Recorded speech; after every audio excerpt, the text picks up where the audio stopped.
नमस्कार, TNV academy के इस विशेष सेशन में आप सभी का स्वागत है। शिक्षा का क्षेत्र हमेशा बदलता रहता है। पहले क्लासरूम सिर्फ ब्लैक बोर्ड और किताबों तक सीमित थे, लेकिन आज डिजिटल टूल्स और ऑनलाइन लर्निंग शिक्षा का अहम हिस्सा बन चुके हैं।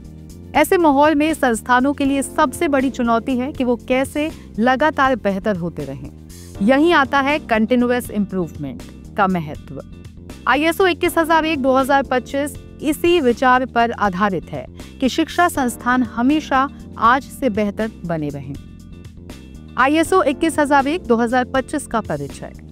ISO 21001-2025 एक अंतर्राष्ट्रीय मानक है जो शिक्षा संस्थानों के मैनेजमेंट सिस्टम के लिए बनाया गया है। इसका मकसद है छात्रों और पेरेंट्स की जरूरतों को पूरा करना, शिक्षा की गुणवत्ता को निरंतर सुधारना और संस्था में पारदर्शिता और जवाबदेही लाना। इसका मूल आधार है कंटिन्यूअस इम्प्रूवमेंट, यानी सुधार कभी रुकना नहीं चाहिए। अब जानते हैं कि कंटिन्यूअस इम्प्रूवमेंट क्या है। निरंतर सुधार का मतलब है छोटी छोटी प्रक्रियाओं में लगातार सुधार करना। ये केवल एक बार की प्रक्रिया नहीं, बल्कि सोच का हिस्सा है। अब इसे उदाहरण के साथ समझते हैं।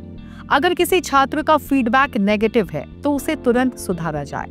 अगर किसी प्रक्रिया में समय ज्यादा लग रहा है तो उसे आसान बनाया जाए, और अगर कोई तकनीक पुरानी हो रही है तो नई तकनीक अपनाई जाए। यही असली कंटिन्यूअस इम्प्रूवमेंट है।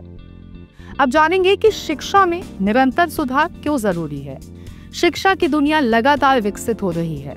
नई तकनीक, नए छात्र और उनकी नई अपेक्षाएं सामने आ रही हैं। अगर संस्थान इस बदलाव के साथ खुद को बेहतर नहीं करेंगे तो पीछे रह जाएंगे। कंटिन्यूअस इम्प्रूवमेंट अपनाने से छात्रों की संतुष्टि बढ़ती है, शिक्षा की गुणवत्ता स्थायी रूप से बेहतर होती है, संस्था की ब्रांड वैल्यू बढ़ती है और प्रतिस्पर्धा में टिके रहना आसान हो जाता है। ISO 21001-2025 और कंटिन्यूअस इम्प्रूवमेंट का रिश्ता क्या है। ISO 21001-2025 में कंटिन्यूअस इम्प्रूवमेंट को मुख्य सिद्धांत माना गया है। इसका आधार है PDCA साइकिल, यानी कि प्लान, डू, चेक, एक्ट। इसमें संस्था पहले योजना बनाती है, यानी प्लान करती है, फिर उसे लागू करती है, यानी डू, परिणाम की जांच करती है, यानी कि चेक, और उसके आधार पर और सुधार करती है, यानी कि एक्ट। ये चक्र कभी रुकता नहीं और यही निरंतर सुधार की असली ताकत है। अब एक उदाहरण के साथ इसको समझते हैं। कई संस्थानों ने निरंतर सुधार अपनाकर उल्लेखनीय सफलता पाई है। एक स्कूल ने हर महीने छात्रों और पेरेंट्स से फीडबैक लिया और उसके आधार पर छोटे बदलाव किए। नतीजा ये हुआ कि 2 साल में उसकी प्रतिष्ठा 2 गुनी हो गई। एक यूनिवर्सिटी ने अपने ऑनलाइन सिस्टम को लगाकर अपडेट किया, जिससे छात्र संतुष्टि 40% तक बढ़ गई।